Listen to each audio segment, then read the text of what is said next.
Halo semuanya, untuk video PKWU ini kita akan membahas mengenai penerapan sistem produksi makanan internasional berdasarkan daya dukung daerah. Adapun tujuan dari pembelajaran ini yaitu untuk penjelasan selanjutnya, silakan simak video selanjutnya. Penerapan sistem produksi makanan internasional berdasarkan daya dukung daerah. Pengertian dan karakteristik makanan internasional. Masakan internasional dibagi menjadi dua, yakni masakan kontinental dan makanan oriental.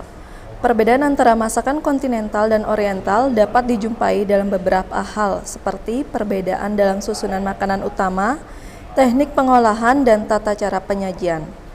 Perbedaan kedua jenis masakan ini diuraikan sebagai berikut. Yang pertama ada masakan kontinental. Masakan kontinental adalah masakan yang berasal dari negara yang mempunyai dataran luas, seperti Prancis, Inggris, Amerika, Australia. Makanan kontinental merupakan makanan dari benua Eropa dengan ciri-ciri sebagai berikut. Yang pertama itu Eropa Barat, wilayahnya ada Prancis, Belgia, Swiss, Belanda, dan Jerman. Memiliki selera makan yang sama. Bumbu yang sering dipakai adalah merica dan garam. Yang kedua adalah Eropa Timur, wilayahnya Cekoslovakia, Hongaria, Yugoslavia, Yunani, Romawi, dan Rumania. Mempunyai selera makan yang menggunakan berbumbu tajam dari rempah-rempah seperti lada. Kemudian yang ketiga ada Eropa Selatan, wilayahnya Italia, Portugal, Spanyol. Selera makan pada umumnya berbumbu tajam, yaitu pala lada dan kayu manis. Masakan kontinental biasanya menggunakan bumbu instan atau bumbu siap pakai berupa bumbu kering. Bumbu yang banyak digunakan orang Eropa adalah bumbu herb dan garam. Tidak menyukai vitsin. Kemudian teknik pengolahannya pun simpel atau mudah, singkat atau cepat. Kemudian masakan kontinental dilakukan secara bertahap dengan alat makan berbeda tiap jenis makanan dan dihidangkan sesuai giliran. Kemudian untuk susunan makanan utama merupakan satu rangkaian yang terdiri dari protein hewani, makanan pokok, dan sayuran. Kemudian makanan kontinental porsi karbohidratnya lebih sedikit daripada protein hewani, sehingga porsi protein hewani merupakan makanan utama lebih banyak dari makanan pokok. Makanan kontinental diberikan dalam sebuah hidangan dengan susunan menu.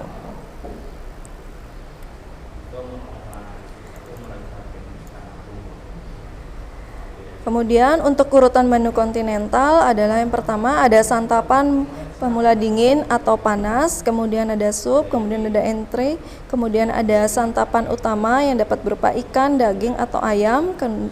Yang kelima ada santapan penutup, yang keenam ada keju, yang ketujuh buah, kedelapan kopi, kesembilan ligur. Kemudian melihat banyaknya giliran menu hidangan tersebut perlu dikombinasikan dengan baik sehingga semua giliran menu dapat dihidangkan. Ketentuan-ketentuan yang perlu diperhatikan mengenai urutan giliran santapan tersebut adalah sebagai berikut. Yang pertama, pada menu yang luas dapat dihidangkan dua macam sup agar para tamu dapat memilih antara sup yang berwarna muda atau sup yang berwarna tua yang biasanya lebih tajam rasanya. Kemudian yang kedua, masakan yang rasanya lebih tajam dihidangkan sesudah makanan yang rasanya agak tawar. Kemudian yang ketiga, hidangan dingin diberikan sesudah hidangan panas dari bahan yang sama. Kemudian nomor 4, saji sayuran diberikan antara dua macam saji daging atau sesudah satu saji daging. Kemudian yang kelima, saji ikan atau daging yang dingin merupakan giliran terakhir sebelum santapan.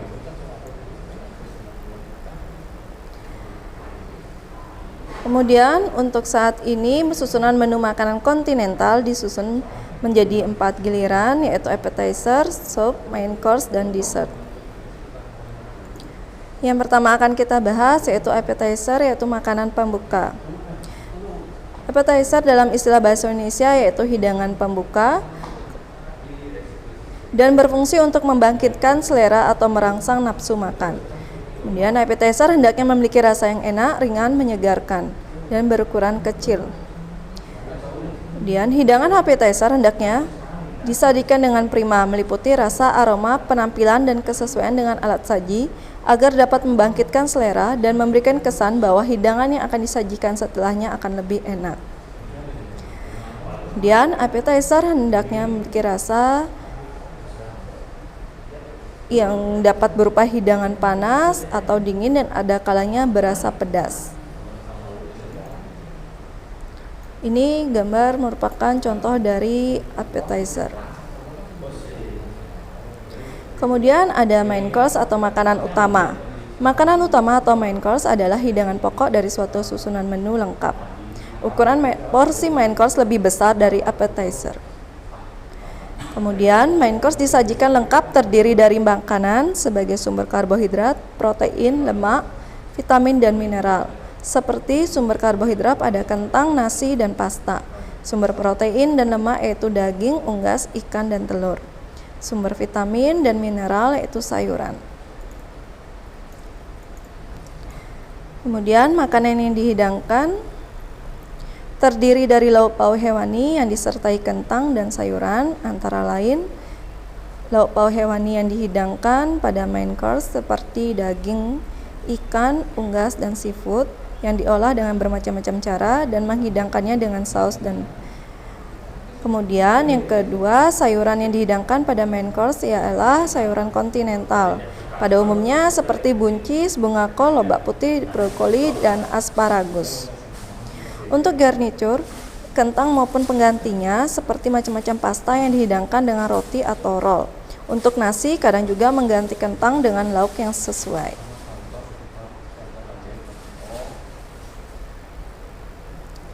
Yang sekarang kita akan bahas mengenai dessert atau makanan penutup. Dessert atau hidangan penutup berfungsi untuk menghilangkan kesan dari hidangan sebelumnya. Dessert disebut juga hidangan pencuci mulut. Dessert terdiri dari 3 macam, yaitu hot dessert dihidangkan pada suhu 60 derajat Celcius. Contohnya itu ada kue sus, isi manis, cake, puding roti, puding karamel, dan pancake.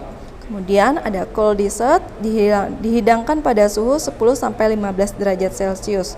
Contohnya macam-macam puding. Kemudian ada frozen dessert dihidangkan pada suhu 0 derajat Celcius. Contohnya macam-macam es krim.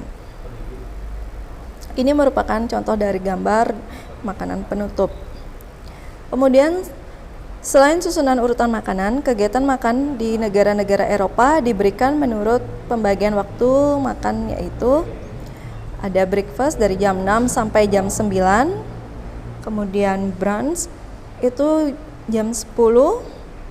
Ada lunch dari 12 sampai pukul 15. Kemudian afternoon tea dari pukul 16 sampai 18. Kemudian dinner dari pukul 19 sampai 21. Super tengah malam biasanya setelah menonton acara tengah malam. Kemudian dalam usaha makanan internasional, susunan menu akan menolong pemesan dalam memilih makanan sesuai dengan selera dan uang yang tersedia.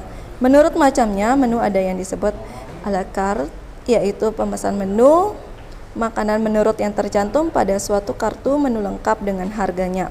Kemudian ada table d'hôte, yaitu pemesanan makanan yang telah disusun lengkap menurut urutan harga.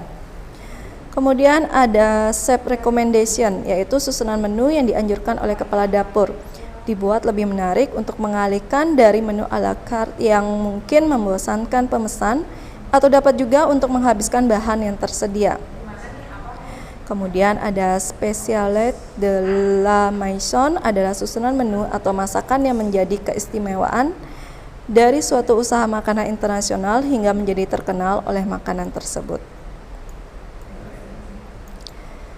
Kemudian kita akan membahas tentang masakan oriental.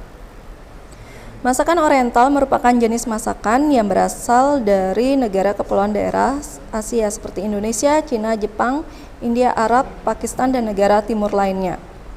Masakan oriental adalah perpaduan dari beberapa resep masakan di Asia yang mudah dikenali dari tampilan, aroma, dan rasanya. Adapun karakteristiknya, yang pertama, masakan Oriental selalu dihidangkan sebagai makanan pokok seperti nasi, mie, ataupun jagung. Kemudian, dalam makanan Oriental tidak dikenal susunan menu. Penyajian menu berdiri sendiri karena belum ada standarisasi susunan menu. Kemudian yang ketiga, teknik pengolahan makanan Oriental kompleks dan lama, namun tata cara penyajian lebih simpel. Dihidangkan bersama dengan alat makan yang sama untuk jenis makanan berbeda dan dilaksanakan sekaligus. Yang pertama akan kita bahas itu adalah masakan Cina. Makanan pokok bangsa Cina adalah nasi yang dihidangkan dengan lauk pauk. Keistimewaan masakan Cina adalah pengolahannya cepat dan dilengkapi dengan saus tomat, sambal cuka, dan kecap. Kemudian masakan yang berkuah selalu dihidangkan dalam mangkok, kemudian alat makannya adalah sumpit. Karena alat makannya berupa sumpit, jadi potongan bahan makanannya menjadi besar-besar agar memudahkan mengambil makanannya. Kemudian masakan Jepang. Masakan Jepang banyak dipengaruhi oleh masakan dari Cina dan Korea. Ciri khas negara ini adalah menggunakan bahan mentah, ikan, atau ayam sebagai hidangan.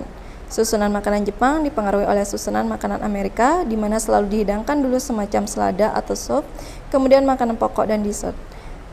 Kemudian sup dihidangkan dalam mangkok bersama sendok atau sendok bebek, kemudian menyusul hidangan lain bersama sedikit nasi yang dimakan dengan sumpit. Kemudian bumbu yang banyak dipakai antara lain bawang putih, jahe, lada, dan macam-macam kecap. Kemudian ada soyu, mirin, sake, vitsin, cuka, dan mustard.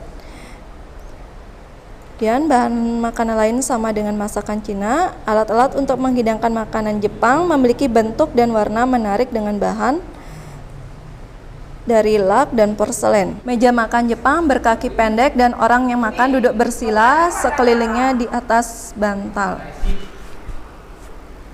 Kemudian untuk masakan India, Arab, dan Pakistan, makanan pokok bangsa Arab, India, dan Pakistan adalah nasi dan macam-macam roti yang dimakan dengan lauk pauk seperti gulai dan kare. Di India bagian utara dan Pakistan, makanan pokoknya adalah sebangsa roti yang dibuat dari tepung gandum dan air tanpa ragi. Ada beberapa jenis roti yang dibuat, diantaranya naan dan chapati dibuat dari campuran gandum dan air yang dibentuk tipis. Kemudian roti yaitu sejenis chapati yang dibuat lebih tebal, paratha yaitu roti yang lebih tebal dari chapati dan digoreng dalam mentega atau ghee. Kemudian ada sirmah yaitu pancake yang digoreng dalam ghee. Kemudian ada masakan dari Filipina. Makanan pokok bangsa Filipina terdiri dari nasi yang dimakan dengan lauk pauk terutama ikan dana, merupakan perpaduan masakan timur dan barat. Pengaruh Amerika terutama terlihat pada makanan penutup berupa puding, es krim, dan buah-buahan. Filipina merupakan negara penghasil kelapa. Oleh karena itu, masakannya pun banyak mempergunakan kelapa dan santan. Kemudian bahan makanan lain yang dipakai untuk lauk pauk adalah daging babi, ayam, telur, daging sapi, dan hasil laut. Kemudian, orang Filipina umumnya makan dengan tata cara barat. Di meja makan dengan alat-alat yang digunakan pun berupa peralatan makan modern. Hiasan mejanya sering dibuat dari bambu atau table mats, dari lidi atau serat nanas. Kemudian tempat buah pun terbuat dari bahan kayu yang diukir. Sudah jelaskan untuk video makanan internasionalnya. Semoga kalian mengerti. Sampai jumpa di lain kesempatan. Bye!